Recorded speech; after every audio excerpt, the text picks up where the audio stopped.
Let's podcast. Alongside Joe Giglio, I'm Joe Ovias. We are inside Eford Studios in downtown Raleigh. Thanks to Empire Properties and thanks to Copiers Plus. Check them out online at copiers-plus.com. Print management, document management. Get everything you need in the cloud. Kind of like Duke. Their sports rights are going to be in the cloud and then stream to you via Amazon. We're going to talk to David McKenzie, who went viral earlier in the week after the Big Ten tried to tell ESPN and Duke, "You guys can't do that." And ESPN and Duke are going, "Yeah, we can." And why the Big Ten should be freaking out, not the ACC. Why the Big Ten should be freaking out about what's going on with Duke and Amazon. We'll talk to David McKenzie about that, our senior OG legal correspondent, a little bit later on. We also have a social media dump coming up. Sarah Civian is going to join us to talk some hockey. But I wanted to start today's show by triggering Joe Giglio. Joe was already in a grumpy mood on a wedding. He's already grumpy. Is it, were you just kind of processing our large adult son growing up and getting married and moving off? Is that what it was? Is that why you were grumpy? Have to get grumpy if you stay grumpy. I tell you this all the time. All right. Well, you stay fucking default. You stay grumpy. Put it on a shirt. Put it on a shirt. Can't be a puck possession team without having the puck. You can't get grumpy if you're grumpy all the time. Joe Giglio. Before I go about the business of triggering Giglio, this requires some setup. LSU only has one player on the roster. Was it Mo Diabate? Right? That's like the one player on the roster right now, if I'm not mistaken. Okay. I wouldn't know, though, because if you go to the official LSU website, this is what you get when you click on roster. Quote, the roster of players for the selected season not available at this time. Also, shout out to Rick Stansberry on the staff. Google that one, kids. That's another podcast episode to explain Rick Stansberry. So Wade, with all the bluster of leaving NC State to go to LSU and needing more resources and having all this money, doesn't have anybody on the roster. And this has become a talking point now in this portal season. So, Joe, I don't know about you, when the block is hot, what do you tend to do if you're a coach, if you are an athlete? You go find a friendly face. This would be John Rothstein. For whatever reason, John Rothstein and Will Wade seem to have some sort of relationship that goes many, many years. Rothstein welcomes Wade on, basically sets him up to say whatever he wants to say. So he did a 30-minute interview. And when I was on a afternoon walk yesterday, I listened to that interview. And it's like Rothstein's still going over Will Wade lore, like how he got into coaching. And I'm thinking to myself, John, how many times can you go over the Will Wade, how you got in a coaching story? Let's get to the good stuff. Give me the NC State departure. Get to the business of the roster. The thing that triggered me first was, what's the difference between being at NC State and being at LSU? And here's the response. What can you do at LSU that you couldn't do at NC State? Well, look, NC State's a great basketball job as well. I think NC State is a great place. It was tough to leave there, but I think at LSU with the SEC, we just have more resources. The SEC, the saying in the SEC, it just means more. It's true. It's 100% the truth. And we've got tremendous resources down here just because of the revenue that's generated through our basketball and football contracts. And so I think that we have the ability to compete with the best in the SEC. When you compete in the best of the SEC, you got the opportunity to compete nationally. It just means more, Joe. We got resources here. All factual things. They have more resources in the SEC than they do in the ACC. But the one thing that I keep hearing from Will Wade that should be a red flag for anybody is that, can you actually coach, though? Can you put a roster together? You've got all the resources, but based on 1 year alone at NC State, when you actually got resources there compared to what you had at VCU, compared to what you had at McNeese State, what did you do with that roster? We don't need to rehash it. He put together a roster that wasn't very good, which gets us to clip number 2. Are you ready, Joe? I'm ready. Here's clip number 2. when talking about the dynamics of putting a roster together in this era compared to when he was at LSU. Now, mind you, it's Rothstein, so we kind of hand wave the whole FBI stuff, but that's neither here nor there. Let's talk about today, 2026. One thing that we did last year that I made a mistake on was, we basically paid 11 guys when we went out and got 11 guys and had a lot of depth. And depth's really important for practice. It's not as important for games when you're only playing 7 or 8 guys, 9 max. And so we had some dead money on the roster. One thing, dead money. Imagine being one of his former players and seeing that clip and hearing that man say, we had some dead money. Goodness gracious. But when I saw the first part of it, the mistake that we made is that we just kind of spread this money out over 11 players and went, oh no. I hope Joe has not heard this until I play it for the podcast, because he's about to go, oh really?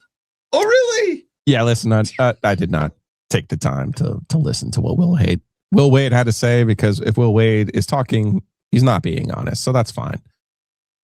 I will just say this. I continue to be, I take it as a compliment that Will Wade listens to this podcast. Okay. At some point, Beyonce, just say my name. It's fine. But yeah, after you left and said, some people who said we couldn't coach, they sure are upset at his introductory press conference. And now this, verbatim, I said the same thing. The only thing the only thing that's bothering me is the pronoun usage. We, according to people I know who do know Andrew Slater had very little to do with their roster last year. Mm-hmm. Very little. Yeah. And the decisions that were made. So the we, I'm not quite understanding the we. Yeah. We made mistakes. Do you have a mouse in your pocket? Who's we? You made mistakes. If you want true growth, then admit your own mistakes. He has not done that. So he has not. Oh, I'm not even getting that's the thing that bothers me. You mean, again, sorry to be the asshole here. After one half of basketball, I correctly identified all of your problems? Wow. I'm stunned. Yeah, but Joe, you wouldn't understand the 3-point strategy. Now, that's right. I could explain it to you, but you wouldn't understand. So it's interesting. There was a bunch of other stuff in there that was just like roll your eyes, right? Like, I really couldn't sleep on the decision to leave NC State. He's got his own timeline messed up. Like you always like to say, if we were a fully functioning outlet, right? If it just wasn't you and me, shout out to Dane, who helps us out with our social media clips as well. But if we actually had a producer that we could tell, hey, can you go back to this episode and go pull this clip where I said this exact thing, right? You could probably do the same thing with the timeline of events that don't exactly match up with what Will Wade's talking about, leaving NC State. Oh yeah, you tell those people that's a shack, and I got a new house. Tell those people, just again, Beyonce, just say my name. It's fine. Right. It's just very, very funny. So I'm going to continue with this clip because we did see at the end of the clip that I pulled a little flash of Will Wade. Yeah, get your juice back, man. Because look, nobody wants humble Will Wade. Dude, when I was watching this interview, it's not even humble. He looks tired, bro. Well, he was in Europe for however long, holed up trying to get players to come play for him. Right, and that's why he looks tired. He's got one man on the roster. He's tired. He's just throwing money at European players right now. It's wild what he's got. He's going to have an academy next year more than anything else based on how things are going. So at the end of the clip is what got me amused, but then also illustrates a point that I've been making regarding Will Wade and ultimately improving right. And as of today, when we're taping this interview, there is still low volume in terms of the number of players on LSU's roster. How quickly may we see that roster fill up a little bit? Well, low volume in terms of what you guys know. That's right. We got 7 or 8 guys, so we're not too worried. We've got some good guys. Look, for a bunch of reasons, we're not announcing things. Some guys are still playing in the playoffs. Some guys, there's a lot of different things. There's a lot of different things going on. So we'll look. By the day school starts, we'll have a real good team. The end of that clip, I know it was the beginning of the first clip. It was a whole minute 15 there. The end of that clip cracked me up on multiple levels because if you're watching on YouTube, you can see that talk about getting your juices back. You could see the old Will Wade smirk. The side look. They're like, I'm about to drop a banger. And he's like, that, you only got one guy on the roster. It looks bare that you know of. Okay. We got some things that we can't quite explain. He starts to stutter a little bit, right? That's another tell for Will Wade when he's kind of scrambling for these, how do I position this? Because he doesn't have anything.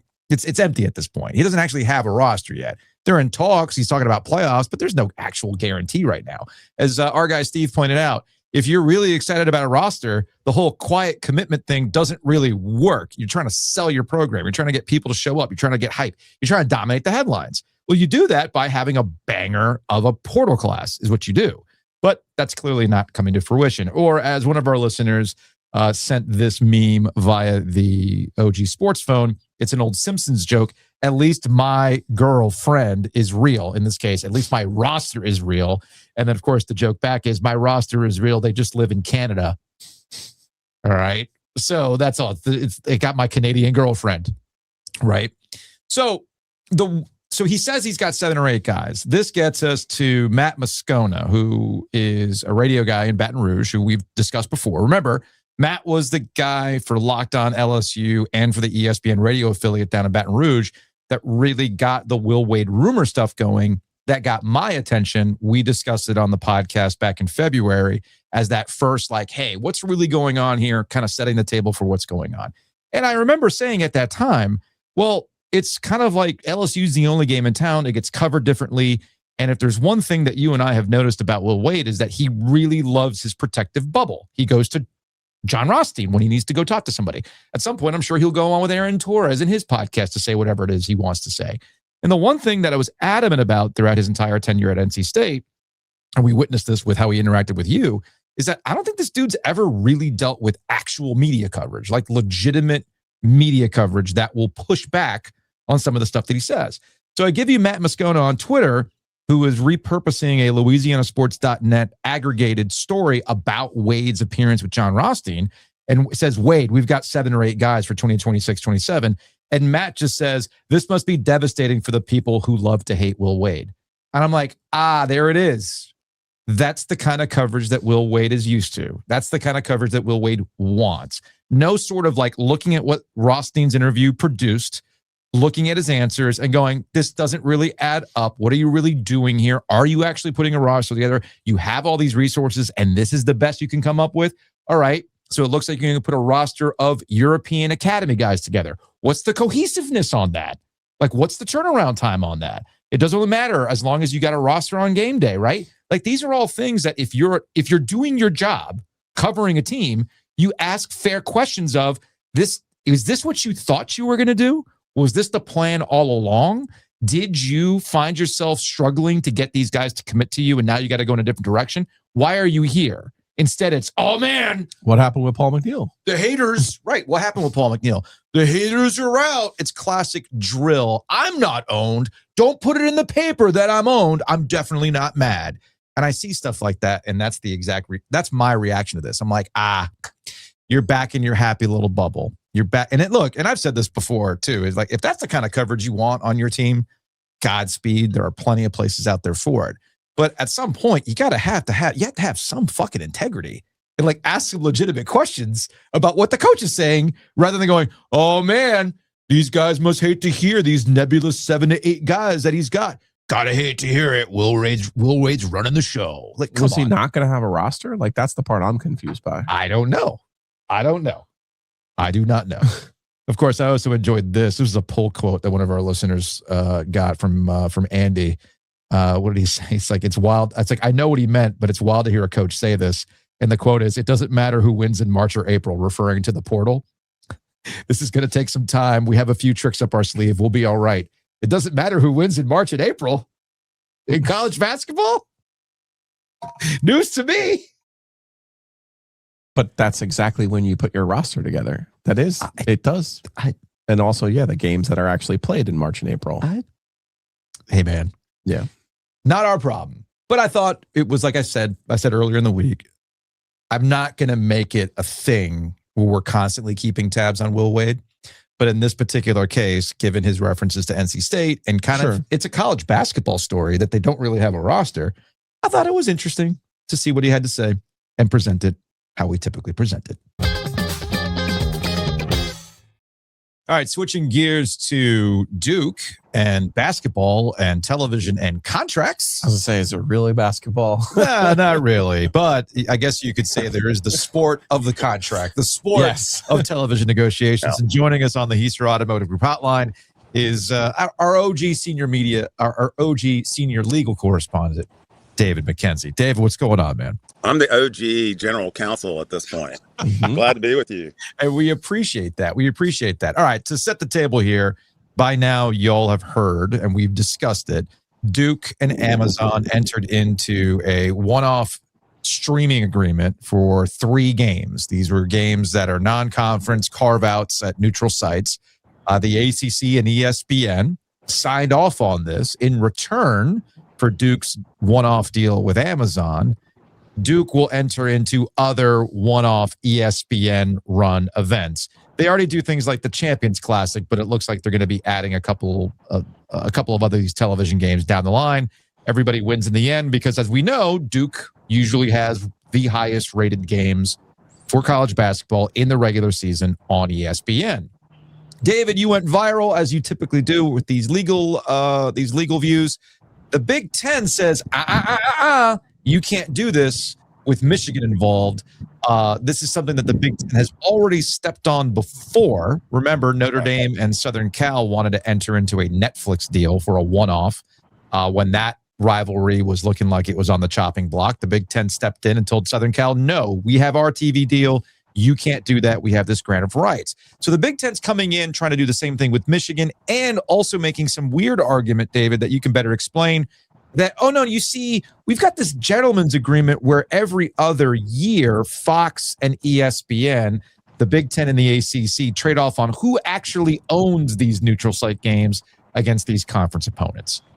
Yeah, it's really kind of a claim against, if anything, it's a claim against the ACC and in a sort of proxy against ESPN, because ultimately this is ESPN's call. I mean, the way that college sports and sports media rights work is a stacked architecture where the schools pledge their media rights to the ACC, and the ACC then license the content to ESPN for a comparable duration of the grant of rights agreement. So that's how it all works.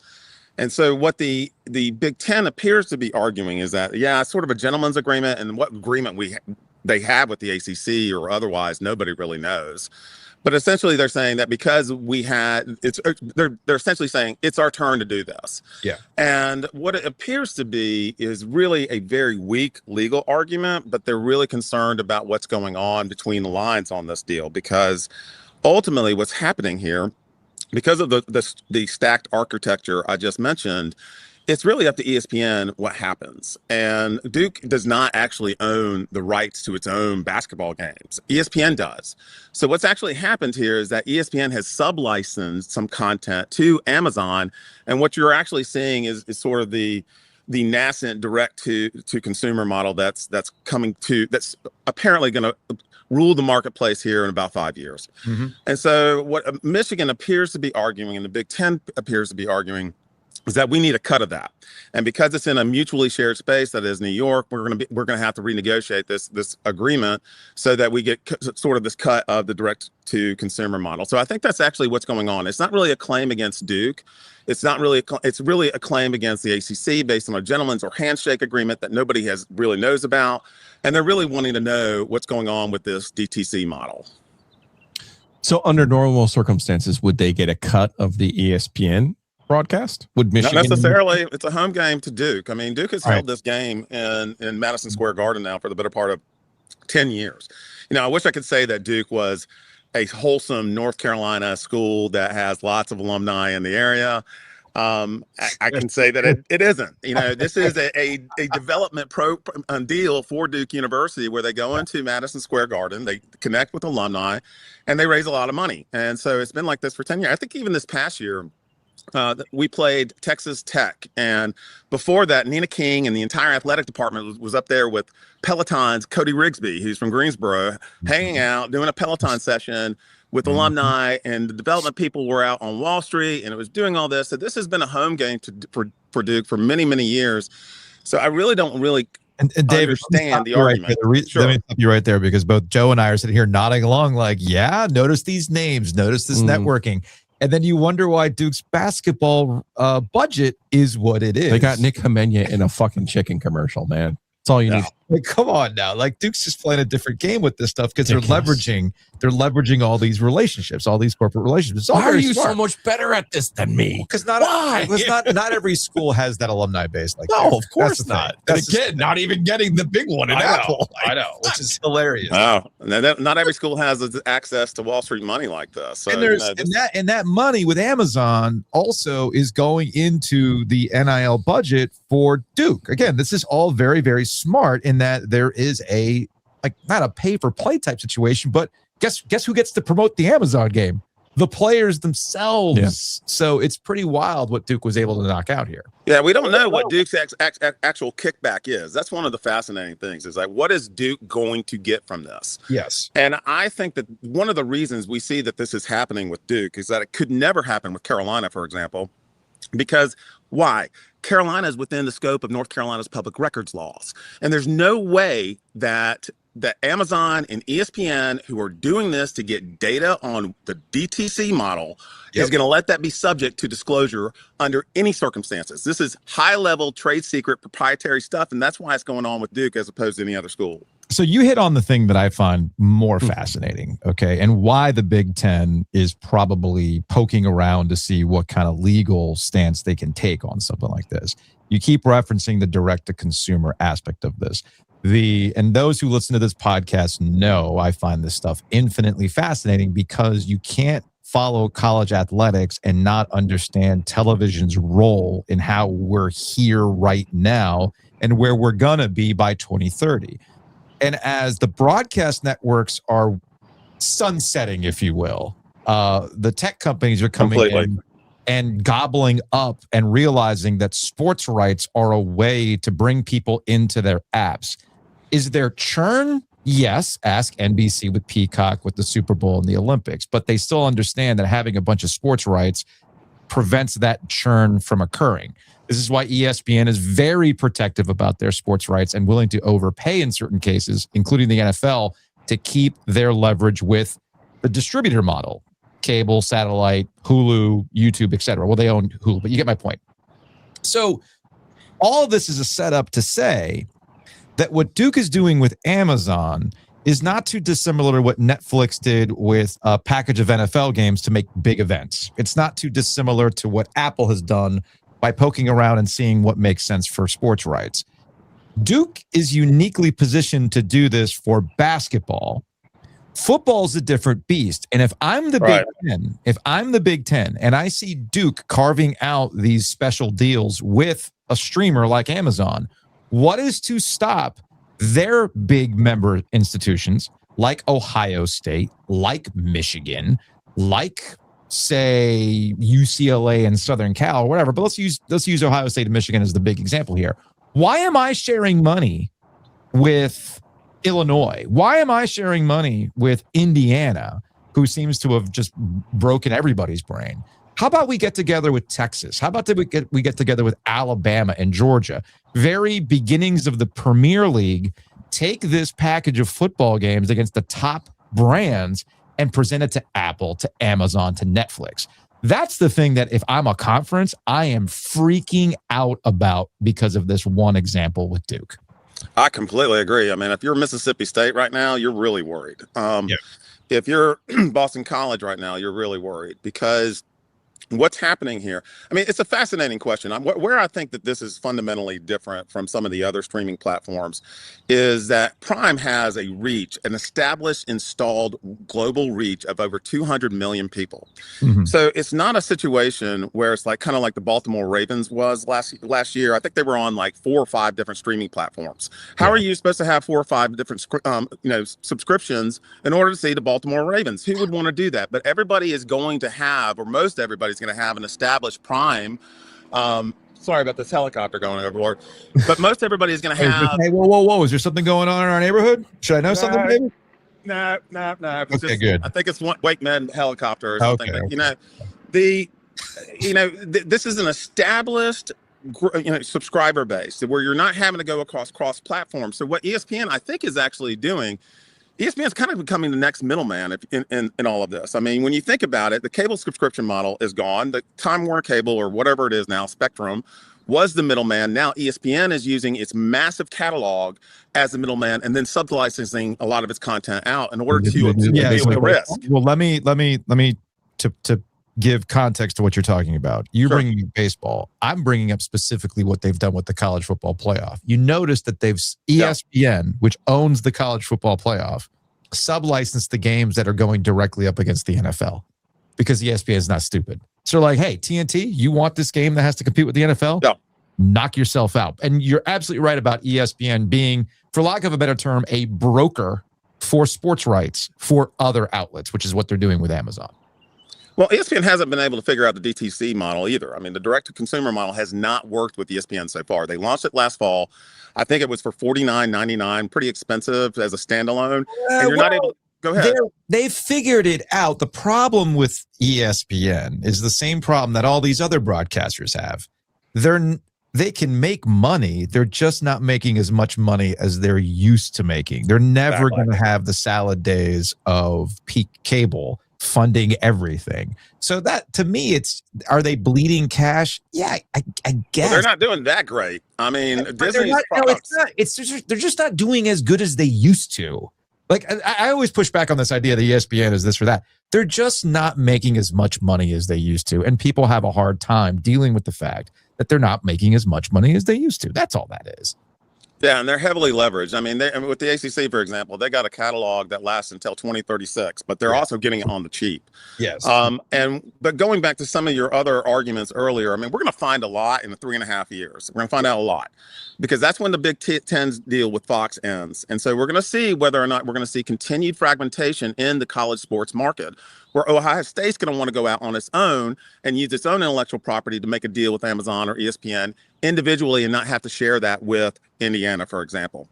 Now, Giglio, you will probably jump on this, but he's like, can it succeed outside of a model of a conference model? So can Ohio State win and be a successful program and have as many fans follow them outside of the Big Ten? That's a question I think is really in doubt. I mean, they can schedule as many games as they want until their greedy hearts bleed with Texas and still not be as successful without some of those more regional rivalries on an annual basis and the tradition of the Big Ten. So I don't know. We'll see what happens in 2030. I think a lot of it is going to become clear then. Yeah, that's my question. How many can you get into the Super League and how many are going to want to participate in the Super League? You know, to your point, I believe Texas Tech will participate in a Super League. I believe BYU has the money to participate in a Super League. But how excited am I going to be about an Ohio State schedule that includes Ole Miss, Texas Tech, and BYU as opposed to Penn State? Well, Penn State and Michigan will be there. Yeah. But to your point, some of these other regional games that every week you can't win the Pulitzer every story. Yeah. You just got to put a fucking stamp on it. And congratulations to Andrew Carter. You can't win a Pulitzer every time. Mm-hmm. Every game can't be the game of the century. And you still got to play 12 games. Mm-hmm. You know what I mean? Mm-hmm. So it's going to be interesting. But I think something that I think the Big Ten is missing. Yeah. The Big Ten had a record payout this year of $1.37 billion in their television payout this year. So the reason ESPN is letting Duke say, here, take these 3 games and go make extra money is because Rutgers is making double what Duke is from their television contract, even with the Success Initiative. That's where the second part of this, I think, comes. And we said this when Jim Phillips originally came up with this. At what point do Ohio State, Indiana, Michigan, Georgia, Alabama say, I want a Success Initiative. I want to hunt. I want to eat what I kill. And I don't want to share it with Rutgers and Maryland. And that's where I think if these conferences can stay together, that's how they stay together with the Success Initiative. I think it's coming. I mean, it's funny that you mentioned Rutgers because Rutgers is in the hole like $550 million. Rutgers needs to fold their athletic department. I don't know what they're doing either because Maryland's in the same boat. They're now facing more financial crisis. It's like, what? Hey, and they left the ACC to fix it. Yeah, they left the ACC to fix it. And just outgoing president at Virginia Tech just wrote an op-ed to Inside Higher Education just saying this is unsustainable. We saw yesterday, I think, Bubba Cunningham being quoted as saying that, for some of the more Olympic or minor sports, they're going to have to pay Carolina in order to play. Like there's no more scholarships. You're going to have to come and you're going to have to pay for all your gear, all your shit, so that you can play field hockey against Syracuse or Elon or whatever it is going to be. So it's just not sustainable. Essentially, what Bubba Cunningham was arguing is that UNC or college athletics would just be another version of some sort of travel outfit. It would be no different. I saw that. Yeah. It'd be no different than paying what you're doing right now. What I'm doing right now with Jacob. It'd be no different than paying the junior canes an upfront fee for the ice time and all that other stuff to play, which is why I think hockey. Your model is ridiculous. What do you mean my yours? Model? I think the travel youth sports model is ridiculous. Oh, yeah. Because it's based on this college model, which is ridiculous. There's nothing wrong with finding a bunch of teams in the state of North Carolina to play. Yes. In any 100%. Sport, in any college. There's nothing wrong with then having a regional winner emerge and play in a national tournament for the national championship. But private equity doesn't do regional. That's what I'm saying. You don't have to go on a fucking Tuesday to Buffalo. You don't have to go on a Wednesday to play volleyball in Utah. Wrong. You can play all of the teams around you in a cost-cutting measure. And then, oh, by the way, since I want to solve all this for you anyway, you can admit your students for free. You have 20,000 students.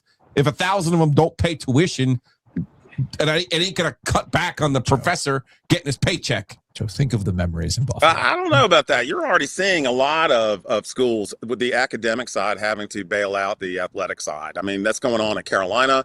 Clemson instituted a fee last year. I think it was like $300 per semester per student to raise like $6 million per semester to fund athletics. So it's just, I'm in agreement. I think his name's Tim Sams. He's the outgoing president at Virginia Tech. He also chairs a lot of D1 athletic committees and the like, saying this is just not sustainable.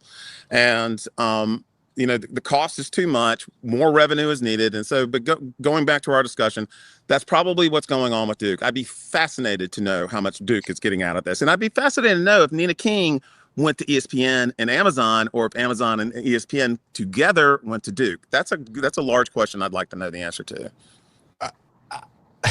I'd be saying too much. David McKenzie. Well, I think the model being unsustainable, everyone can agree on that. But I think these schools don't work. They don't operate in reality. Okay. Let's take Cardinal Gibbons, for example. When Cardinal Gibbons goes and recruits a player, they don't tell them, we'll come up with a scholarship to pay Cardinal Gibbons so that J. Mike Blake gets his English teacher salary. Mm-hmm. They say, no, we have X amount of other students who are already paying. What I'm arguing, David, is you just let the students in for free that you want to perform for you. That's part of your payment towards them, by the way. What they're doing right now is they're saying, okay, you can come in for $70,000 that a third party has to pay for. The third party of all these years being the Wolfpack Club, the Rams Club, the Iron Dukes. Instead of saying, I want this money, you say the money's good. I don't understand that. But they don't operate with this type of mindset. Everything I learned, we're going to talk about this. Everything I learned from watching The Godfather. Okay. Mm-hmm. Oh, you're mad that the good earner gets more money than you? Well, be a better fucking earner.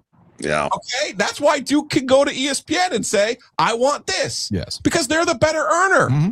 Their garbage trucks are doing better than your garbage trucks. Mm-hmm. Their garbage trucks in Bayonne are doing better than your garbage trucks in Wakchung. Okay. That's a real fucking thing. Where's that? Yeah, my best guess is that ESPN came to Duke. They wanted.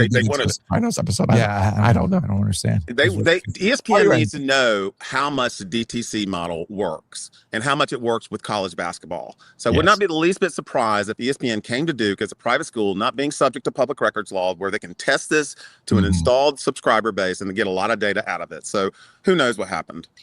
I always forget about data. I like your thought. I don't know if it went down like that exactly. Who knows? At the end of the day, you and I will both agree on this. there's a lot of interested parties to see how will this work for them. ESPN's curious how this works out for them, as to your point about being a sports license broker. Amazon's curious about this as the tech companies are out here looking at sports rights to gobble up as the broadcasters are beginning to sunset. And if you don't believe me, go look up Fox and the NFL and how Fox has said, hey, guys, Roger, buddy, hold up now. Let's not ask for too much now. And schools like Duke that are poking around to see if they can just do it on their own. And obviously, big football schools seeing if they could do something similar. David McKenzie, we appreciate it as always. We will talk to you later. Glad to be. Thanks.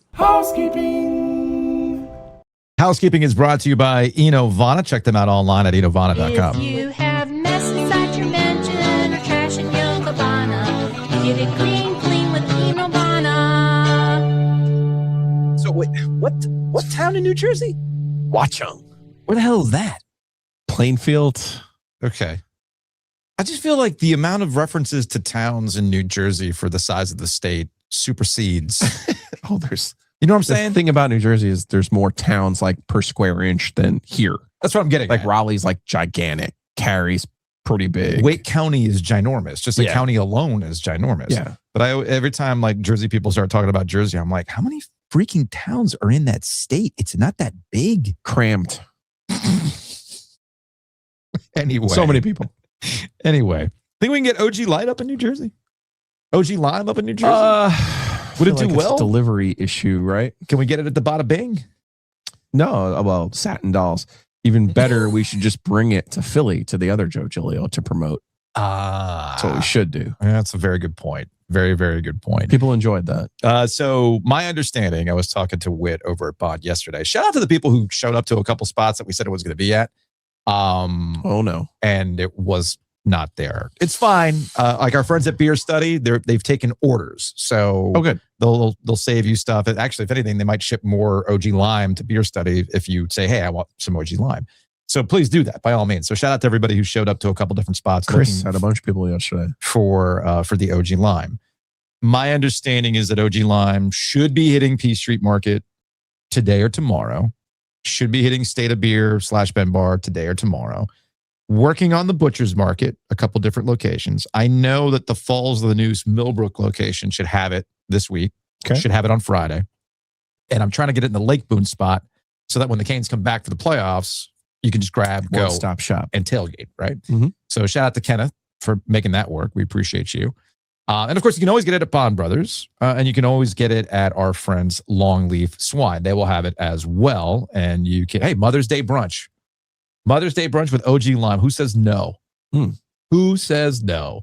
Check out lawnleafswine.com and you can get stuff catered. You got graduations coming up. They catered our birthday bash. They did. It was which fantastic. is fantastic. They can cater a graduation party if you're looking to do something like that. And you can find OG Lime and OG Light there. Check out longleafswine.com. Also, big thanks. Speaking of our birthday bash, big thanks to our friends at Whitaker and Hamer. You can get OG Lime and OG Light at Shady's in Garner as well. So go check that out, wh.lawyer. And of course, speaking of the G, we've got our friends at Hometown Realty.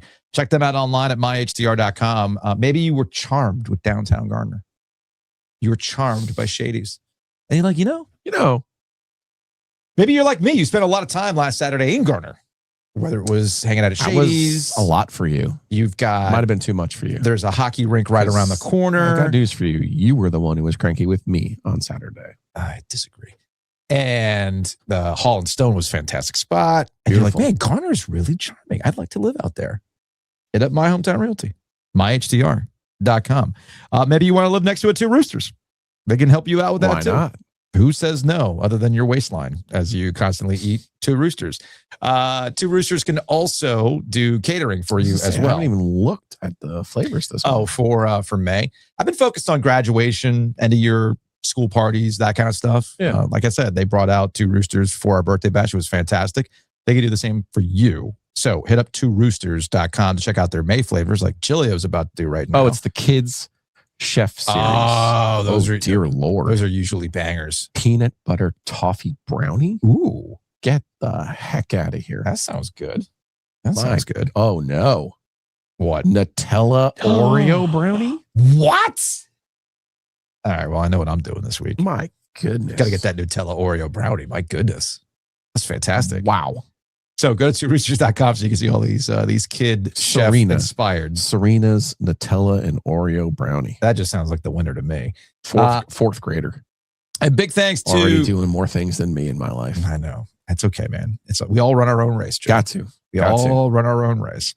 Big thanks to BaileyBox.com, Bailey's Fine Jewelry, Fox and Bailey Watch Shop. I actually went to Fox and Bailey yesterday because my in and out of back order Casio G-Shock Tough Solar watch finally arrived, Joe. And you looked at me and you're like, what's the difference? Can't tell the difference. How can you not tell the difference? One is an actual old school LCD screen. This is the new watch. This is the new watch. This is the Tough Solar. Okay. With the premium resin band. It's an actual Tough Solar, meaning that you and I will shuffle off this mortal coil, but this watch will still function. Will still work. Because of the Tough Solar, man. And it's got the atomic clock action with the multi-band 6. Again, like on the website, this thing's like in and out of stock all the freaking time. But Bailey's came through. Also, this is just a normal LCD. Whereas my other Casio G-Shock, which does like the sleep tracking, it's rechargeable, that has a negative memory and pixel display. That's different. Okay. There's differences to this stuff. See, what Joe is realizing when it comes to watches, even the most subtle differences get people to go, oh, gotta get that one. Oh, gotta get that one. Now that's the one. That's next on my list. Have I been identifying the next watch I want to acquire? Yes. You just got that one. That's the problem. That's the problem. It's like Pokemon. You got to catch them all. No, the right way, by the way, not by breaking into stores. Oh, I saw that. Dude, savages. Dude, I'll go to the North Hills Target for a quick errand and I see the guys lined up. No, there was an actual heist. Yeah. Yes. That's the best way to put it. It was an actual heist. Yeah. It's insane what's going on right now. So check out Fox and Bailey. The customer service is fantastic. If you're looking for something, they're going to find it. So check out BaileyBox.com. Again, that's BaileyBox.com.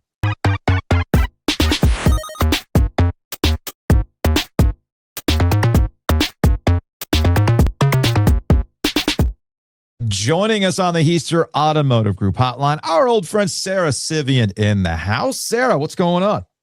Not much, guys. Not much. Just watching those Canes. How about you? Are you watching the Canes or are you engaging in the discourse to the discourse to the discourse? I can't believe we're doing the discourse times 3 again. And everybody this time is actually like, nope, we like Canes fans. We're done with this. And I love that. So I wasn't going to start there, but I did find your tweet amusing because you lived it, right? Like you were here with the bunch of jerks, kind of like this era of Canes fandom. And there's been this chip on their shoulder ever since. And it's like Canes fans have been so desperate for validation. And it's like, y'all are never going to get it. And with the way the online stuff works, the PKs of the world love it, feed off of it. And that's how we get into this vicious cycle. I mean, I want to have an intervention with Canes fans so bad. They're undefeated. Like all you need is 2 words. They're undefeated. You're good. And keep it moving. We got a great place to watch hockey. We got beer skates and we're undefeated. What more do you want? Well, no more beer skates, tragically. Well, I mean, you got one? Thank God. Thank you to a fan, a Canes fan, Annie, who we bartered some OG lights and some other stuff to get this bad boy. And I've told Joe that if things get really, really dicey for the LLC, we can sell this for $500 on eBay. Just saying. To sign it. All right. So what have you liked about the Canes so far? What would give you a concern? Obviously, I mean, before the Jarvis goal, you talk about you need a goal from him. You need more top line scoring, but you don't need that until you start losing, right? So it's hard to pick one bad thing, but I guess I would say top line scoring if the depth isn't coming through, but that's good. I mean, Freddie, of course, we know who he is at this point. He's playing excellent. Are we waiting for the other beer skate to drop? That'll cost you $800 if you want to know. Is this the best you've seen the Hurricanes play under Rod Brind'Amour? Yes, and it's because they're doing exactly like they're just playing their game with the shot suppression. They already beat a very hard opponent in the first round who plays that game. And they said, all right, we are the final boss of playing this game. And now it feels like they are like reaching the absolute peak of that. And, these are the tweaks that they make year after year that we think, oh, they're not doing anything big enough. Oh, they didn't keep Branson in. Oh, it's all working out. And it's funny to say that in retrospect with Taylor Hall specifically too. It's all working. I mean, it works out in the regular season. They've been a machine. They finished atop the East. The opponents that they've had so far are teams that are either ahead of schedule or young enough that they don't have that playoff experience, which the Canes can lean on. But the one thing that has been a consistent debate on this podcast with listeners, and to Joe's point, is about tippy top talent, right? You're watching Colorado last night, there's no defense being played in this series, but Colorado, that's what you want because they've got the offensive firepower. You look at the higher end skill of Montreal, right? And you start to worry about that. So I guess this really is coming down to a test for the Canes of your experience and your depth versus some of that high end talent that has been a problem for the Canes in the past. Yeah, 100%. And then you think about they're getting the best goaltending of any team right now. So that's just like, is it sustainable? I guess we'll find out. But they do have other options too. So we'll see. But I mean, you saw like Alex Lyon jump in for the Sabres. They could go back to Ukko-Pekka Luukkonen. Like you never know how this is all going to play out, I guess. But I would say as long as the goaltending stays up to snuff, I'm not sure. And people keep breaking through. They keep finding that guy with the Canes that it just can't all fall apart at once, which is what you fear when a team's undefeated. Yeah, it is funny. The Canes go into this postseason with obvious questions about who's in net or how sustainable it is with net. What's Rod going to do with the kind of platoon-esque way they've got about goaltending for a variety of reasons, right? Meanwhile, you forget, you kind of like take your head out of this bubble, right? And you go, oh man, up in Philly, they're debating what the hell's going on with their goalie too. Like, what's up with Tippett? Why have we not seen Tippett? Are we going to see Tippett on Thursday? So you know what? Goalie problems are everybody's problems. 100%. And it's just kind of like, I don't know. I was at the Bruins Sabres games in Boston and you watch the same, you think you need the power play. You think you need the goaltender and you kind of maybe just don't need it to all fall apart at once because the Sabres power play has been awful, right? But they're getting the big goals in the third period and they're getting goaltending from whomever. But it's just kind of like, if the power, you're going to start to look, if they lose a few games, you're going to look and say, oh, it's because of the power play, right? So it's just like, can you survive game by game doing what you're doing when there's things wrong, but like what can't fall apart all at once, if that makes sense. Yeah. We've been talking a lot about Logan Stankoven, obviously, with his production. And I think some people make the mistake of comparing it to Mikko Rantanen because that's what the trade was. But ultimately, I like to look at what the Hurricanes started with in Marty Necas and what they ended up with in the players that they have. No disputing. I think the Hurricanes did well in the situation. But you covered the Hurricanes when Marty Necas was coming up and they were kind of frustrated with him. And Marty's dad was frustrated with them. Just what have you seen out of Necas, kind of since he's been left here and has played in a different system? And also, am I misremembering the possibility of Necas still being on this team? Do you think there was a way for them to keep Necas and for him to blossom into the player that he has? There would have been like a really obnoxious, annoying way, and then he wouldn't blossom into the player that he is, because that was the case with him for years. And there was a lot of contention behind the scenes that I'm sure you guys are aware of, where it was just like, he wanted a bigger role. He wanted to play center at some points, right? And like the team was getting deeper and deeper. And there's other things. You got the KK situation that it was influenced for financial reasons. And you got, you're kind of telling him behind the scenes he's going to be the guy, and he's a young guy coming up and wants to be that guy. So when he hears that, if there's miscommunications going on with him, and I don't think it was going to work out. But you say, like the situation he's in right now, he's with some of the best players in the world, these all-class players, and Rantanen was an amazing player when he was with those players too, and he's still a great player, right? But he's taken a dip. Player. No one can contest that he has taken a dip now that he is not playing on a line with these players. So there's part of that with Natchez, but he still has to play up to the talent, and he has. And that just wasn't the situation in Carolina. And I really think, like, I know that we talk about these things, and yeah, in retrospect, yeah, I look at it the same way as you look at it, Joe, but just like, I think the Canes are much better off than they would have been, and they would have had to either let Natchez walk, who was going to be kind of annoyed the whole time he was here. I'm really not trying to get ahead. Or maybe he was just patiently waiting. You know, maybe that's what it was. He was patiently waiting. This was 275 weeks ago. He was so patient. But maybe that's Natchez. He's, you know, they're going to get through the Wild. I'm thinking they're going to get through the Wild. You know, maybe they'll see the Canes in the Stanley Cup playoffs. We get a 1-versus-1 for the first time since I think 2001, and that'll be Natchez patiently waiting to stick it. I'm just saying. We hear this all the time, Civ, and I know we'll see it with Montreal and even Buffalo. They play the same way as the Hurricanes, but Colorado actually doesn't. Is there a way to actually sufficiently explain or more easily explain the difference between the way that Colorado plays compared to so many of these teams, Florida, the Canes, Ottawa, Flyers, Montreal? Is there an easy way to kind of explain the difference between why Natchez has, other than obviously the talent around him, but why their system has been more conducive to see his talent flourish the way that it has?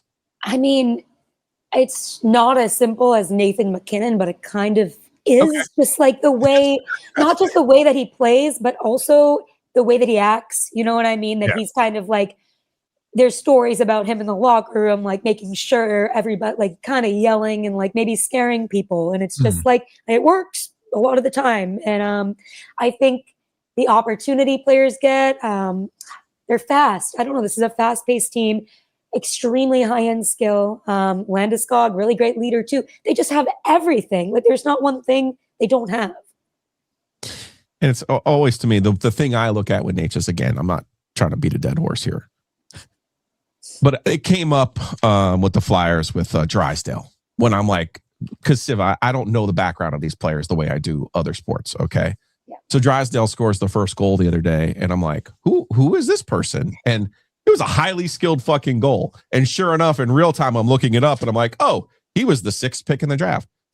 I feel like when you go now and look at Colorado and how they were built, you're like, oh, that person was the 2nd pick in the draft. Oh, that person was the 3rd pick in the draft. Oh, and it's like, because in hockey, unless you can go out and buy players, which to my knowledge hasn't been done since the Red Wings in 2002, you gotta get these guys through the draft. You have to draft them.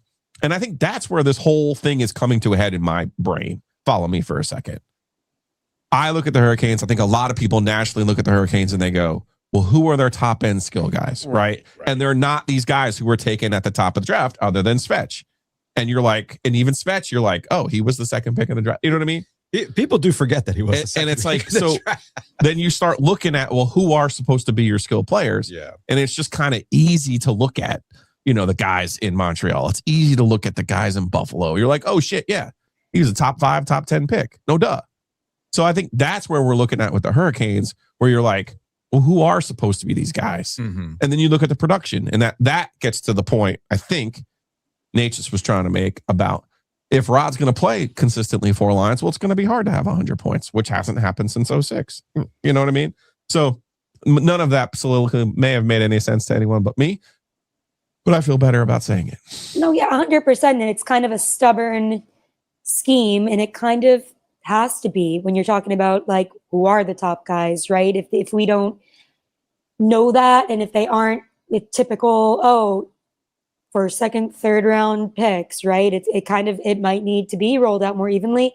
That's kind of the way it is, and it's working right now. And I think you look at somewhere like the Golden Knights, though, they're just pure trades. So you could go that route. And I think in a way, the Hurricanes do that a little bit, but like you have to have a creative front office. And I think a team like the Avs, they do draft well, and also they don't spend a bunch of money on trades and things of that nature either. So interesting situations all around. Are you wearing a Maple Leaf sweater? I am. They sent it to me. People be sending me anything these days. So congrats to the Maple Leafs on their Gavin McKenna. It was Penn State. Yeah, Penn State hitting all your spots. We are. So Look, I know Gary Bettman has his ties to the NBA. Okay. NHL Commissioner Gary Bettman has his ties to the NBA. And there's always been accusations that the lottery he learned well. That the lottery is fixed, right? Weighted envelopes, the unbalanced ping pong balls, all that kind of stuff. And the Maple Leafs had one of the lower percentages to get the overall number one pick, which will be Gavin McKenna. This isn't because of their front office, like stepping on Rake's front office moves, is it? Because people in Toronto are pissed at some of their moves right now. I mean, that press conference with Steve Simmons kind of going at it. It's amazing. Enjoy, Gavin. Enjoy this. What happened in Toronto, real quick, Civ, and you can back me up on this. Yeah. Anytime I get a whiff of complaint from the Carolina Hurricanes in terms of how they're covered, I always want to go, you think we're being a little critical? Shall I introduce you to Toronto? And players that come from there and go to the Canes say the same thing. They're like, ooh. But, talk to Freddie. I mean, you can't talk to Freddie. He's so scarred. It's like, man, that is some trauma that he doesn't want to talk about. Anyway. 100%. Interesting how that all played out, I will say. I mean, Matthews might be gone. Don't worry. McKenna's coming in, I guess. Yeah. It's like Victor Wembanyama. Oh, you doing all this? No big deal. All right. So real quick on this. Conspiracy theories aside, which I hope people understand I'm joking about. I'm not. Well, maybe not. Maybe not. McKenna. All right. We get promised these guys all the time. Is this dude the real deal and not just because he's a Penn State guy? Well, it's interesting, right? Because this was such a transformative, I guess, year for the NIL in hockey. And he was one of the first big guys to actually like take that money and go to somewhere like Penn State. I'm very biased towards Penn State because that head coach is the first coach I ever covered, right? And like the assistant coach is now like a guy that I'm friends. Like it's like very much, I love those guys. But it is a little odd that like a really high-end talent ended up going to Penn State. It's really hard to contextualize it in like a college hockey that's not Michigan, that's not your blue blood BCBU, right? Because Penn State had never won the Natty ever. So it's hard to say if they didn't win it because he wasn't good enough, if they didn't get there because of that, or just because that's just like not this team. It's hard to say. I'm going to need like a few years of him in the NHL to really, I think people were really critical of him, right? And they didn't understand maybe the context of college hockey when it comes to not a blue blood, of like it takes time to get into a system like this, right? So I think he's better than he looked in college at Penn State. I mean, winning is also hard. So people forget. Not for the Toronto Maple Leafs in the draft lottery. And hockey is done. I mean, Civ, how many weird ricochets and bounces have we seen already this postseason? I mean, we've seen some wild bounces already this season. A million. Yeah, it is. It's a game of inches, as they say, especially with so many factors in college hockey, like like a lot of poor goaltending, and just it's an interesting thing that people are going to start paying attention to more now that like your high-end players are going. But I think, I don't know, it really makes you wonder in 5 years, we'll look at the trajectory of his development and see how that factored in, right? Well, I think the other thing too, we get so used to the NFL draft and you get picked first or whatever, you're expected to have this immediate impact. But the NHL is not like that. Sometimes you get a guy who you plug and play, he's ready to go. Other times it is more of a development aspect. And that's what I was curious about with McKenna. It's like you've got your Bedards, you've got your McDavid, you can go all the way back to Sidney Crosby or Alexander Ovechkin, which Ovechkin was drafted when the draft was here, right? Mm-hmm. If I remember correctly, all these things all run together after a while. Ovechkin won, Malkin too. That's right. I forgot that was the back-to-back. So like those are the things that people will start thinking of. Is McKenna that or not? I don't know. My heart is saying I don't really think so. Okay. Because and that's okay. Just he didn't perform the way that we anticipated he would perform, and all of those guys did when they were in the minor league or like the junior. Sorry, but I also worry about maybe his like character a little bit. Like there's concerns there, right? There's a 20-year felony dropped, and I know that was a sticky situation, but he got several game misconducts while he was at Penn State after that. And you're just wondering, is he good? Like, has he got a stern talking to? Yeah. Is he going to have to adjust to kind of like the fame and things like that? I don't know. I don't know how well he took it. So there's that. No, I was just scrunching because I feel like where do you think Connor McDavid ends up? Great Ultimately. question. Ultimately. Hopefully Yeah. not with the Oilers. Like, I can't do this anymore, and I don't think he can either. Like, I don't think he will either. Does he have a girlfriend that wants to move to LA? Like, do we want to do a 1-for-1 here? I don't think it's LA. Well, obviously Toronto is I believe the betting favorite to get him. Yeah. If you're Edmonton right now, do you take the number 1 pick and whatever else?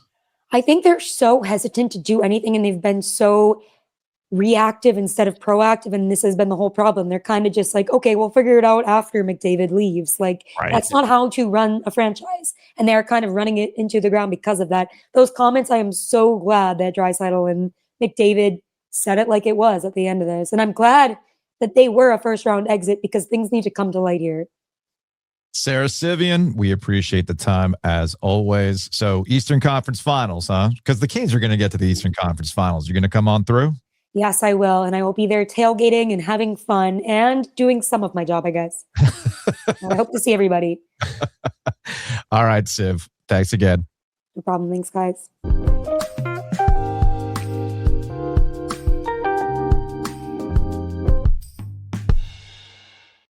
Big thanks to our friends at Brassfield Accounting. Chris Brassfield is going to be your fractional CFO. If you're still kind of going over how your taxes went last April and you want to get a better handle on it, you realize that you just don't have the bandwidth and you're stressing out, this is where a fractional CFO steps in. Because thinking about 2027 taxes starts now. Think like Joe. Giglio's always thinking about the next tax year. Always thinking about the next tax year. That takes a lot of bandwidth. That's what Chris can do. He can help you out with that. Fractional CFO. Check out brassfieldaccounting.com. Again, that's brassfieldaccounting.com. Just like your finances can be stressful, loading up on credit card debt, things are expensive. You want to potentially find ways to save money. Maybe you want to consolidate debt. This is where our friends at Miller Lending can help out. Because I can tell you that regardless of what you think about the interest rates on your home loan, they're lower than the credit card rates. So contact Miller Lending today and just have a general conversation about where things are. What do you want to do? If it's something as simple as consolidating debt, hey, there's your starting point. Maybe you've been eyeballing a home improvement project and you're worried about the rates. How does this going to affect what you can take out? Are there other options? These are conversations you can have with Miller Lending. MillerLending.com, 919-447-3377. The one thing that we cannot stress enough is that paying closing costs is just not it's not mathing, okay? Typically, it takes about 8 years to break even on paying closing costs to get a slightly lower rate. Slight problem. Rates change all the time, and on average, people keep that loan for about 4 years before refinancing again. You see where the math ain't mathing on that? So contact our friends at Miller Lending today, 919-447-3377. Take it to close. You'll get a gift basket from our friends at Miller Lending, and you will also get a Roback from us. In the meantime, check out Roback.com. They're dropping new stuff all the time. They got the new Oxford colorway, which I'm excited about. I got to put an order in for that. And in the meantime, while you're checking out their wares, keep in mind, you can save 20% off your order by using the promo code OG20. Again, that's OG20. And as I've been radicalized lately, Joe, I see you got your peaches on today. You got your quarter zip on. That polo and the material that's used, accept no substitutes. Not the same, man. I've been seeing the knockoffs lately. Throwback only. Right down to the designs. And I'm thinking to myself, oh, no. It is not the same. So check them out online, Roback.com. Use that promo code OG20 to save 20% off your order. Giglio's social crap.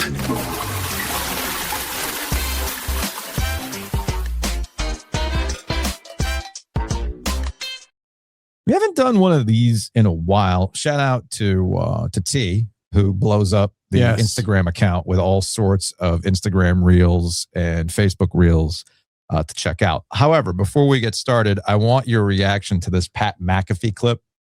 We just got done talking about the Canes with Sarah Civian. And I'm going to play the clip from McAfee talking about the Canes, and then I have something that I don't think you're going to be able to unhear once I say it. A lot of reasons to celebrate. If you're a Carolina Hurricanes fan, have you seen what they've been doing? 6 straight. Yeah. These dudes Have haven't they trailed lost. yet? Yes, Yes. last night, first Okay. time. Flyers had a 2-1 lead for a large portion, actually, of this game, but instead it goes to overtime, and the Caniacs at home get another 6 straight playoff win. The boys have not lost. This is obviously best of 7 series. They win the first 4, they sweep, and then now they're starting to do the same here for the Philadelphia Flyers. This is a great team, these Caniacs, and I'll tell you what, they're ready for it up there. Their fans have been fantastic and spectacular from Jump Street down there. I love a good team, a hot team, and especially with a great fan base behind them. That's my favorite part about kind of still learning about hockey is watching these different barns, these different environments, these different buildings, and Carolina has one of the best ones. Certainly, and they got good traditions. Yeah, they have do. a siren at the beginning. Yeah.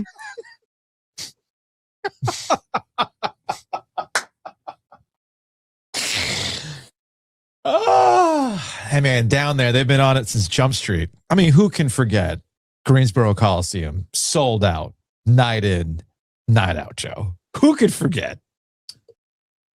Everything began, 2 or 3 years ago.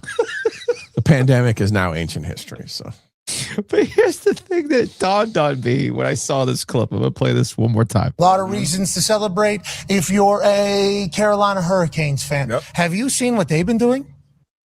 Right there. Have you seen what they've been doing?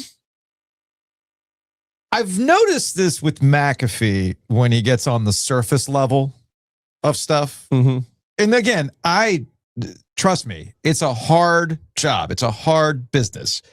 You have to act as though you know a lot about all these different things. So I'm not here. Don't misunderstand what I'm about to do here. I'm not getting on McAfee for a surface level take because we all do it. Right. We all do it. But this is the part that I can't unhear. If you're a Carolina Hurricanes fan, have you seen what they've been doing? I've noticed this tick he has when doing the surface level setup.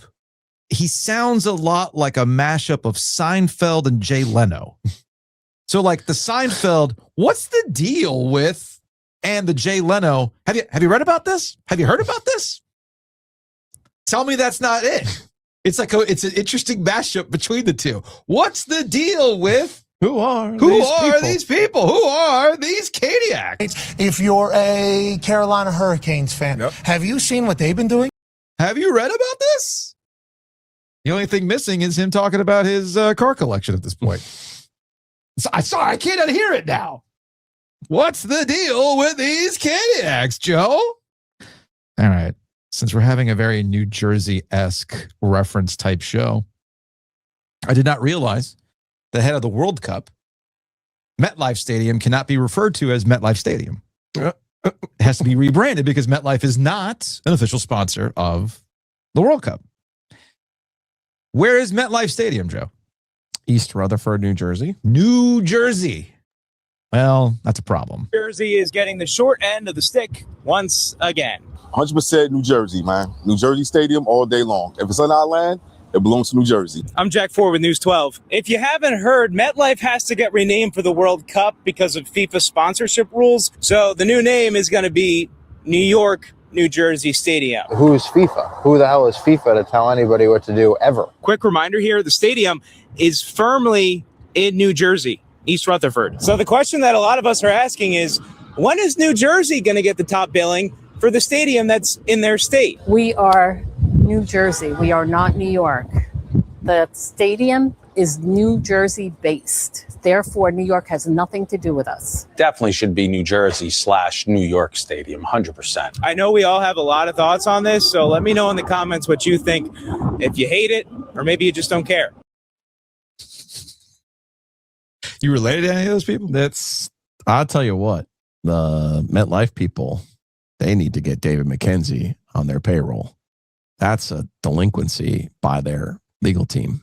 Because your contract should say any event in this stadium will be referred to as MetLife Stadium. Well, that's kind of a dicey proposition because we've seen this with with the NCAA tournament. When you go into arenas, they'll like tarp over corporate champions that are not NCAA corporate champions. That's different to me. How is that different? Well, because of the Stadium's the the stadium. stadium rights. Yeah. The rights fee that's being paid to that. Yeah. No, yeah. No, you're right. You're right. What the NCAA did was they homogenized the court. Yes. In order to wash any reference to Lenovo or what might be a standing court. So they made courts for all of that. And you're right. Then I be real have quick seen about this. other back in the day when the boards were not electric. Right. I was just realizing they would have to be covered because, including your banner, yes, the 1 year where you and Adam were on the entrance, they had to cover cover that because you're not a NCAA approved sponsor. But I remember, there were I big forgot we're fights. so old that we went to arenas back in the day where they had static boards with advertisements. Remember, there was a big fight. Over. There was a big fight when initially Mile High Stadium was renamed. What, Invesco Field or the whatever? Denver newspapers refused to acknowledge that it was something other than Mile High Stadium. Yeah. And they finally had to negotiate something with the newspapers and the Associated Press. Yeah. So that in the stories, it would be referred to as Invesco Field and not simply Mile High Stadium. So we've seen some of this before, but that's a delinquency of MetLife and their negotiation. FIFA shouldn't be able to come in and tell you who your sponsor is and who isn't of your stadium. Inside the stadium, now that you're running the event, fine. But outside, the title sponsor of the stadium, and I'm not sitting here trying to like cry for fucking MetLife. Oh, no, Please no, don't no, get me no, wrong. No. The World Cup, they got offices in Cary. The World Cup is going to be a disaster. Oh, without a doubt. Because you can't tailgate. Nope. Can't park. Nope. The prices are ridiculous. They're even, speaking of some stuff we haven't talked about in New Jersey's not getting a cut of any of this stuff because of the way FIFA operates. So they're jacking up the prices of public transportation to get you to and from MetLife. Yeah. Right. Or from New York, New Jersey Stadium, whatever they want to call it. And people, outward people are upset, but locals are going, no. Like, if you're going to F up our public transportation and we're not getting a cut of it, then yeah, jack up the price. It is what it is. So I actually agree with them on that one. All right, next in the social media clips, are you familiar with Connor Griffin? No. Greensboro Grasshopper legend, Joe. Oh, is he on the Pirates now? Baseball America's minor league player of the year. Okay. Anyway, he got called up at the beginning of this baseball season. And speaking of regionality, I love regionality. Regionality is a lost art form, as we talked about earlier with David McKenzie. Speaking of McKenzie, the regional nature of college athletics and your conference and stuff like that. So something called Bucko Banter, some sort of, bing bong level Pirates social media account. So you have to be a true sicko to be a Pirates fan in general. Well, these are true sickos, and they're all Pittsburgh sickos telling Connor what he has to do when he gets to Pittsburgh. Okay, if you cry driving over a bridge, we've all been there. We're the best city in America, so I'm sure he's a little bit nervous. He's only 19 years old, but once he gets to feel at home and get a feel for who we are as people, he's going to love it here. He needs to start saying yins. He needs to start saying in that. And hey, there's a townhouse available in Castle Shannon if you want it. Go to Permanis. Brother, you don't have to go to Permanis. If you see Todd Haley's wife on the North Shore, run. Walk around, enjoy the city. I believe he should find a small town right close in the suburbs of Pittsburgh. And oh man, that accent! Goodness gracious, love it. Settle down. Don't live in Cranberry. Live in the city. Just get out there, enjoy the city because we're going to love it. We're going to love him being here. So, hey, just be cool, man. You good. You know what I'm saying? Stay away from Southside. Don't be afraid to visit the South Side. Don't listen to anyone who tells you to spend your weekends hanging out in Southside. There are so many hidden gems throughout the entire city. Definitely get a serving of pierogies. Always with the food recommendations. I've never had Permantes.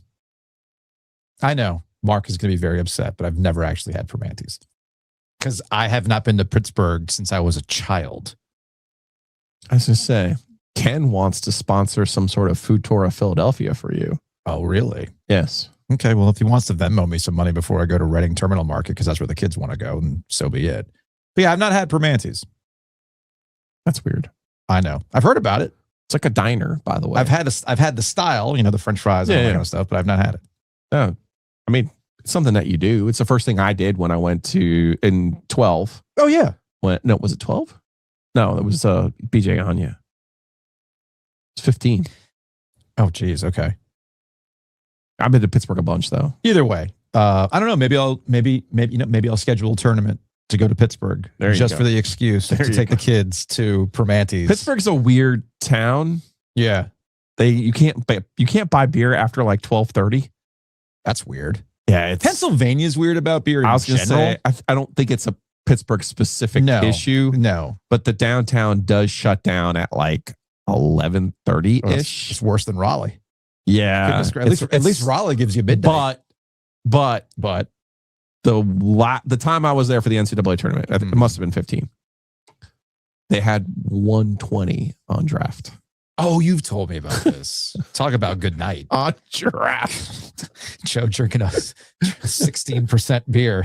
That's a recipe Stockfish for a good time. 120 Now, on draft. More regionality. This is Montreal. Montreal's on a hinge. I saw some clip from Bar Down that the bars across Montreal, since they're playing Buffalo, they're not referring to, it's like Big Freedom Fries energy. Sure. They're not referring to them as Buffalo wings anymore. They're now Montreal wings, all that kind of stuff. But this is an illustration of why we want Montreal to get past Buffalo. You think you're the coolest guy in the parking lot, and then this guy shows up.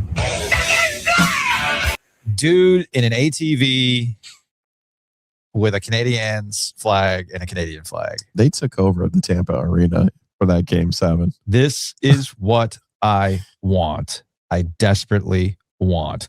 You sent me this Facebook clip. All-time Phil Mickelson story. Oh, you're gonna love this. Is this an all-time Phil Mickelson, like I went to live golf and now I'm not welcome back story? Or all right, this has got John Shire green color, red color energy written all over it. You're gonna love this. Let me see. 2017, we go to the President's Cup and they made us fill out surveys before you. Well, first and foremost, who is this guy? It's Kevin Kisner. Oh, okay.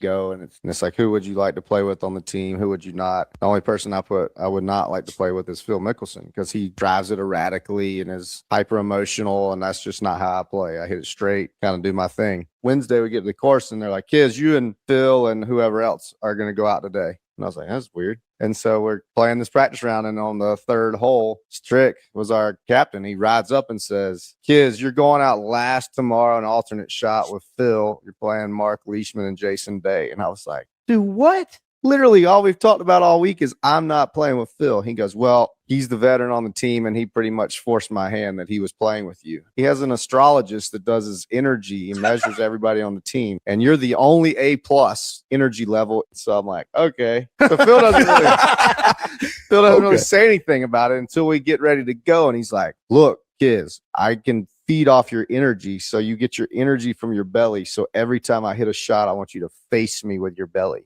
And I'm like, what planet are we on? And so we go down there and he's like, hey, when I hit, I want you to stand on the other side of the ball and face me with your belly. So like I was moving people on tee boxes. I would have to go stand by this tee marker. He's like, it even helps if you stick your belly out. Like, what are we talking about? Sticking my belly out at Phil Mickelson. And man, he played unbelievable. So maybe there's something to it. Shout out his astrologist. So that's where that celebration came from. Yeah, the Three Amigos where we had to bump bellies or whatever after he won. He hits it. Okay. He missed the best. Give me the ending. Oh, I just closed out of it. What does it say at the end? There's a little money shot there. Oh, okay. So yeah, the belly thing. So basically, Phil Mickelson, co-star user confirmed.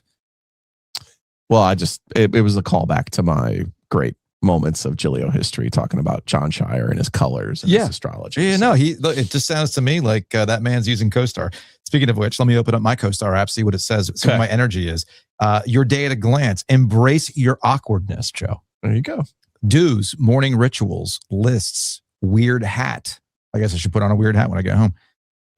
Don't, pretension, typos. Well, I can't help that. I'm typo heavy. Can't even get names right. High horse. Ooh. Don't get on a high horse. Ooh, I like that. I like that. The quirks you hide are exactly what others find charming. Stop rehearsing conversations and editing yourself into blandness. Your hesitations and precise observations aren't flaws. They're what make people remember you when you leave the room. What do you Clearly. Stop rehearsing conversations and editing yourself? Give you that one off there. Give it that one off. Fair enough.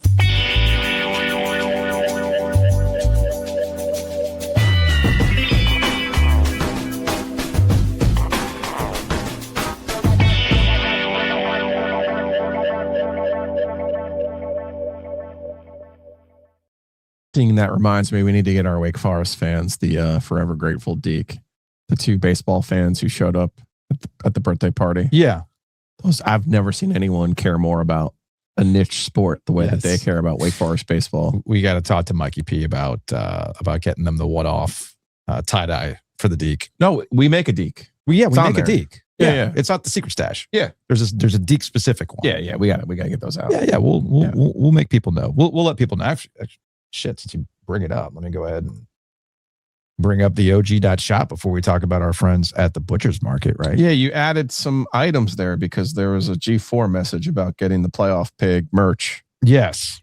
I said, oh, yeah, we can do that. We've added all sorts of stuff. But yeah, here is the... I do worry. We have a lot of different pigs at this point, though. But again, you got to remember it's a pop-up shop. Those are going to go away. Okay. But yeah. You know me, though. I get a little worried. I know. So if you go to the OG.shop, it's a champion hoodie that has the walking Deke. Okay. Skeleton form. Yeah. I think there's a t-shirt version as well, but you can get those individualized shirt at Mikey P's spot at the OG.shop. Again, that's the OG.shop. Speaking of websites, check out thebutchersmarkets.com. As I mentioned earlier, we're going to try to get OG Lime and OG Light at the Lake Boone location. In the meantime, when the Canes come back for whatever it might be, maybe it's the Eastern Conference Finals, maybe it's Game 5, you're looking at tailgate, you're looking at grab and go, drop by the Lake Boone location. They've got you covered with sandwiches or stuff to throw on the grill. Again, that's thebutchersmarkets.com. Speaking of the Canes, we've got our next After Dark on Thursday. Real quick. You've got mail. No, wrong one. Where are we at here? Quick meeting. We're having a meeting. Tomorrow. You have to do the thing. We're having a meeting. Thank you. Tomorrow, we typically go live at 2 o'clock. A Butcher's Market OG live at 2 o'clock on a Thursday. Yeah. We will not be going live at 2 o'clock on a Thursday. We will be going live after the Canes game, which is supposed to start at like 8, close at 8:15. Yeah, it's another one. It's an 8 o'clock game. By the way, the game on Saturday is at 6 o'clock. I was going to say that's like that is right up your alley. It does mean I am likely to miss Trey though on Saturday because they play at 6 as well.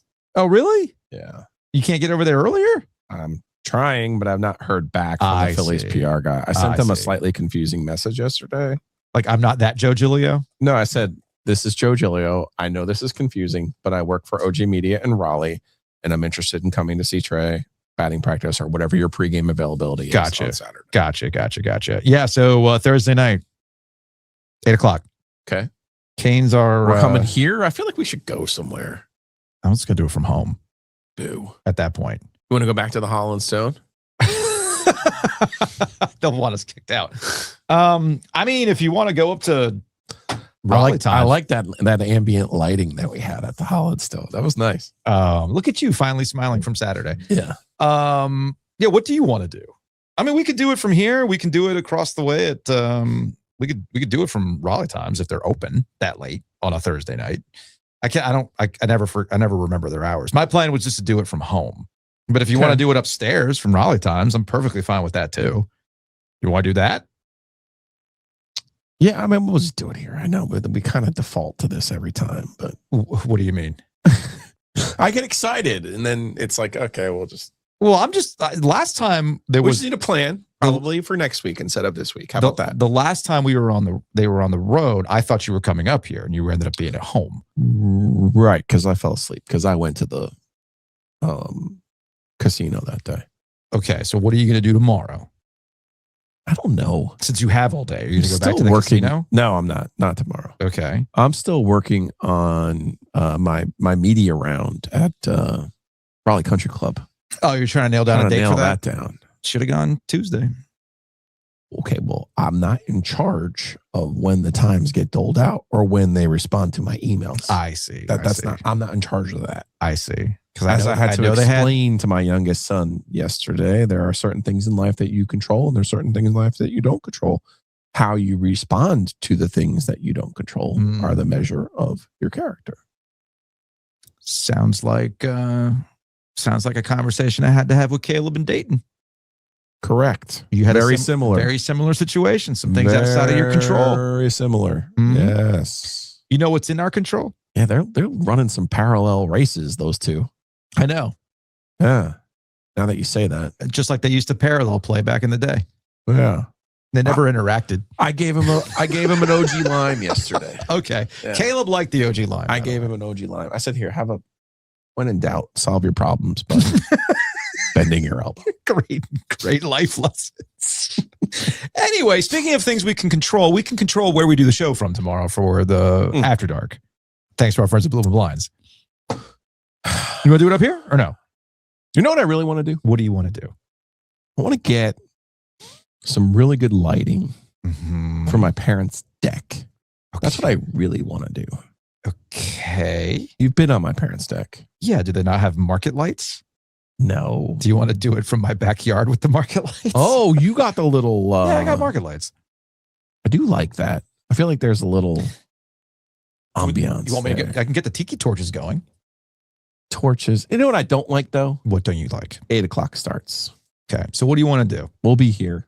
Okay. We will be here. Boo. Just like Bloom and Blinds will be there when you call them. 919-980-9815. 15% off straight up for our listeners. So tell Chris and Nico you heard. We're boring. They're not.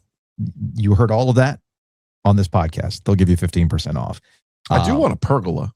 Okay. We'll talk to Chris about it. It's a process, though. I know. Talk to Chris about it. I feel like it's not just snap your fingers, you had a pergola. Yeah, no. It's not like that. Yeah. It's definitely not like that. What is easy to snap your fingers and do is to contact our friends at Mosquito Authority and Pest Authority. They actually came out to the house yesterday for some mosquito treatment. Actually, no, they came out to the house, Bugs Bite.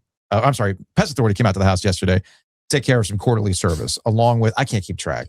It's like a real, what's it called when you just start screaming out curses? Tourette's. The Tourette line. Bugs Bite, no! Pest Authority! Mosquito Authority!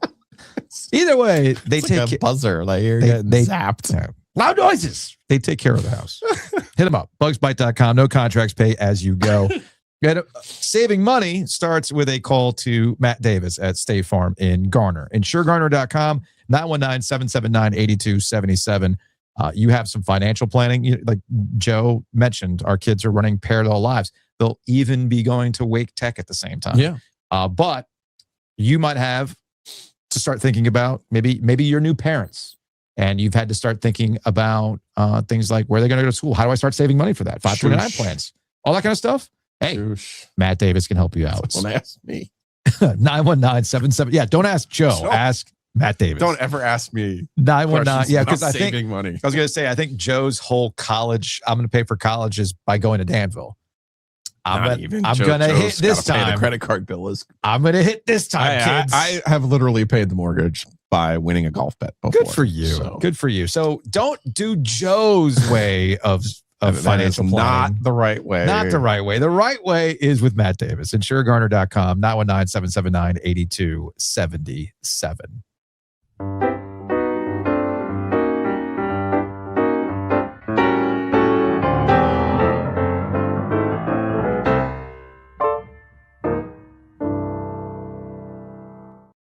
All right, let's get out of here with the OG Sports Phone. You know the jingle. 919-444-2211. Call the OG Sports Phone and curse or don't. All right, let's go to a 469. What's going on, guys? Mikey and DS. Man, the Miko meter is not only hot to the touch, this sucker is smoking over here. Taylor Hall, Keandre Miller getting on the book again. Man, they said the Canes were soft. They said Freddie was going to fold. They say Carolina can't handle any pressure. Man, they took Ottawa's best shot in Game 2, didn't matter. They literally took punches from Ottawa in Game 4, didn't matter. And they get slapped in the face by Philadelphia after 48 hours of getting all the smoke blown up their ass, and it didn't matter. Perseverance, and the Canes come through once again. Taylor Hall does it in OT. Fifth multi-goal comeback in the Brenda Moore playoffs era. The 2019 game against the Capitals in Game 7. The 2021 first round of the Discover Central Division playoffs against Nashville. Aho wins the series in overtime. That weird Islanders game where we pulled the goalie, tied the game, then took the lead, and then Islanders pulled the goalie, and then we scored the empty netter. And then, of course, last year, the 3-0 comeback against the Devils, where Aho won the series in overtime, plus last night. Man, something feels different. I know we've had a couple of multi-goals comebacks in the past, but something feels different. Everybody's right. And take a look around the Eastern Conference. Look who's left standing. Look at our side of the bracket. Flyers, Sabres, Canadians. Man, the Canes are the final boss out here right now. So Philly, Montreal, Buffalo, all your base belong to us, damn it. Happy birthday, guys. Happy anniversary. Here's to another 3 years, 6 years, 9 years, 30 years, whatever it is. Go Canes. Go America. Fuck Ottawa. Fuck Miko. Later, guys. So thank you, Gomez. Thank you, crew. And fucking go Hurricanes. Thanks, Eddie. 30 years. Mikey. 30 years, man. I don't know. Mikey, let's just get through year 4, right? Yeah, let's do that. Let's do that. We appreciate that, though. No, appreciate the hype. Mikey's good. Appreciate the Good hype. people. Appreciate the hype. All right, let's go to a 919. Hi, OG. First time, long time. Can the Carolina Hurricanes buy out the top row of the stadium so that when the people stand up and cheer, we don't get the ads in the back of the head? Or maybe they can just buy a taller tripod so we can get over them. Thanks. I'll listen. Bye. I think this is an ESPN specific thing. So we were at the game on for game 2, Monday night, right? And if you watch the ESPN broadcast, there was one guy who kept standing up and getting in front of the camera. Oh, I think that's never been an issue before. So something tells me that they brought the wrong tripod. They brought the wrong setup. The camera was too low. Yeah, I didn't see this, so I don't. Yeah, I'm the guy confused here. It ended up becoming a bit of a meme. It's like, trying to watch hockey on ESPN, and it was just, or trying to do anything if ESPN films, and there's a guy's head constantly popping up, Blowing up the Georgia Dome. The bus drives by. Exactly, Yeah. an all timer. You had the perfect shot. There it goes, and then the was it Marta ends up showing up in time. So did you drink a beer out of the skate? No, I have not done that yet. I'm saving beer out of skate. Looks small to me. It's I think it's like, I forgot what the ounce total is. It's like a weird number, isn't it? Yeah, it's something like 28 ounces, maybe. It is something weird. It's the bottom that's deceptive. That's where most of the fill goes. Oh, because there's no punch hole there between. Yeah, this just goes. No, yeah. So if you look inside it, it goes even up here is empty to fill up with beer. Mhm. So that's the thing you have to look for. What now? What am I going to drink out of this? I mean, I feel like I'm not going to drink OG Light or OG Lime out of this until the Canes actually win the Stanley Cup. And if that doesn't happen, then we'll just drink. I'll drink soda out of it during Jacob's first tournament win of the season. What do you think? You want to fill it up with Malort? Go from there. Oh. You could do that. No. Speaking of beer, we'll close on this. And now A drinking game with it. The pass the boot, and then the person last passer has to pay. Okay, but it's only 20. I mean, you can actually finish that. Yeah, I can finish that. Yeah, unlike the stick. All right, let's go to a 919. Hey boys, loving the Canes coverage. Team is doing fantastic, and it's good to hear you guys discuss them all throughout the playoffs. Look, I heard you talking about this the other day. I know you're headed up to Philly for Saturday Game 4. I live here in Richmond, Virginia, which is an OG Light and OG Line desert currently. Here's my proposal. I will meet you on the side of the road with the Veil beer, whatever you would like, and we'll do a beer swap. OG Lime for whatever you want from the Veil. We can make it happen on 295 or stop right here in downtown Richmond. Let me know what you think. All right. Cheers. Bye. What do you think, Joe? Because we're going up separately. I don't know if I'm gonna because I'm going up late Friday. I don't know if what No, your plans I'm are. going Saturday. Maybe on a way back. Can I leave it at a rest stop? It's the first person to pick up this OG Live just outside Richmond. I appreciate the offer. I'm not opposed to doing this. I just don't know if this weekend is gonna allow for that to happen. just in terms of timing. Yeah. But I'm not opposed to driving up to Richmond. Oh, no. Like, if my guy who called in, and maybe I can text back, I'm not opposed to doing a show from the Vale. Yeah, what is the Vale? Because I keep having Game of Thrones. I know, because you think, I know what you mean. So the Vale is a very well-respected brewery just outside of Richmond. Okay. They've got 2 locations. And Liza Aaron is breastfeeding her 12-year-old son. Yeah. So what's funny about that with your Game of Thrones references is that they're very into like the gothy stuff. Like they've got skulls and they've, it's all into that kind of, when you go in there, it's very dark. They got cool merch, man. But like, I'm not opposed to doing a show randomly this summer from the Vale. If people in the Richmond area want to come on up, we can bring up a case of OG Lime and do that. Is that something that people would be into? Let us know. I know we've got listeners in Virginia. I mean, and I'm being serious. I know we have listeners in Virginia, and if that would make it easier for us to just go up there on a random Thursday, do an OG Live, and so be it. But I need a contact with the Vale, which I'm sure I can get from either Chris at Trophy or Whit over at Bond about, like, guys, we just need access to Wi-Fi. That's all we need, and a power outlet. See if they're cool with that. That's just something to think about. Something to think about. All right, a couple text messages to the OG Sports Phone before we get out of here. This is, speaking of this, from a 910. Listening to OG Business, I was flabbergasted by the resale prices in Philly. Brother and I always go to at least one playoff game together. I couldn't swing any of round 1 or the first 2 in round 2 with final exam season. He goes out of town for the summer for training on May 11th, so we will be gone for game 5, even if it happens. We heard you all kicking around going to Philly, jumped on the same idea to keep the tradition alive. The idea died when we pulled up tickets and saw the prices. Nuts. I have not seen secondary prices yet for the Flyers because I have not dared to look yet because we have not secured tickets yet. Okay. I think you and I are on the same page here. If the Flyers lose Thursday night, price should come down. The price should come down. So if you're thinking about going up to Philadelphia, wait until Friday when hopefully the Canes have won and the Canes are looking at sweeping this thing on Saturday night up in Philadelphia. And maybe the prices will come down just a smidge. Just a smidge. From a 919, what happens if the Canes are sitting in the Eastern Conference Finals and game 3 hasn't even happened yet with Buffalo and Montreal? What's the NHL's problem? The NHL, we've said this before, we'll remind you here. The NHL screwed up the first round scheduling. And now that's why we're having this happen now. That's why the Canes had to play on Saturday, which ratings for that game were through the roof. Only NHL game that night. It was on ABC, and the ratings were fantastic on that one. Absolutely fantastic on that one.